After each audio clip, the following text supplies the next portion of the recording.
రాష్ట్రంలో చోటు చేసుకున్న పలు ఘటనలపై సీఎం చంద్రబాబు స్పందించారు. శ్రీకాకుళంలో డయేరియా, రాజమండ్రిలో కల్తీపాలు, వేట్లపాలెంలో బాణసంచ ఘటనలు బాధాకరమని అన్నారు. నీరు కలుషితం అవుతుంటే, పాలు కల్తీ అవుతుంటే ఆయా శాఖలు ఏమి చేస్తున్నారని ప్రశ్నించారు. ప్రజల ఆరోగ్యంతో సంబంధం ఉన్న అంశాల్లో నిర్లక్ష్యం అస్సలు సహించబోమన్నారు. జిల్లాల కలెక్టర్లు కనీసం 8 రోజులు క్షేత్రస్థాయిలో పర్యటించాలని సూచించారు. సమస్యలను ప్రత్యక్షంగా పరిశీలించి వెంటనే చర్యలు తీసుకోవాలని ఆదేశించారు. ప్రజల ఆరోగ్యం మరియు భద్రతపై అధికారులు ప్రత్యేక దృష్టి పెట్టాలని సీఎం స్పష్టం చేశారు. నేను చూసిన తర్వాత చాలా బాధేస్తుంది. సమ్వేర్ వి ఆర్ మిస్సింగ్,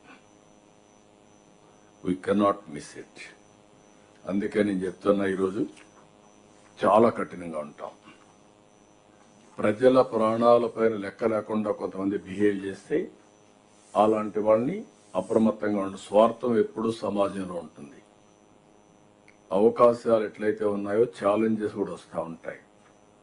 మనం ఫ్రీగా ఉన్నామంటే ఉదాసీనత వల్ల అడ్మినిస్ట్రేషన్ కింది వాళ్ళు కొంతమంది స్వార్థపరులు వచ్చి ఇవన్నీ చేసే పరిస్థితి వస్తుంది. ఈరోజు water contamination, is it not our responsibility? 3, food adulteration, what safety, food safety department is doing.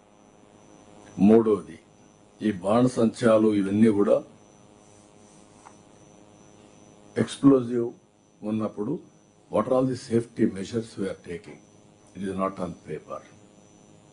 I want to be very clear. We will redefine all these things. It cannot happen.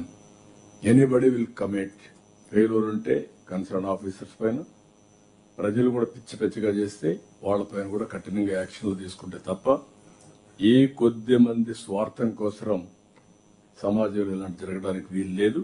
అందుకే నేను ఒకటే చెప్తున్నా, all collectors, minimum 8 days in a month you must be in field. Then only you will have a grip. ఇప్పుడు nowadays మీ computer ఇప్పుడు పెట్టుకుంటే ఎక్కడికి పోయినా మీకు సేమ్ థింగ్. 8 days ఫీల్డ్ లో ఉండాలి, ప్రజల్ని ప్రిపేర్ చేయాలి, అధికార యంత్రాంగాన్ని అప్రమత్తం చేయాలి.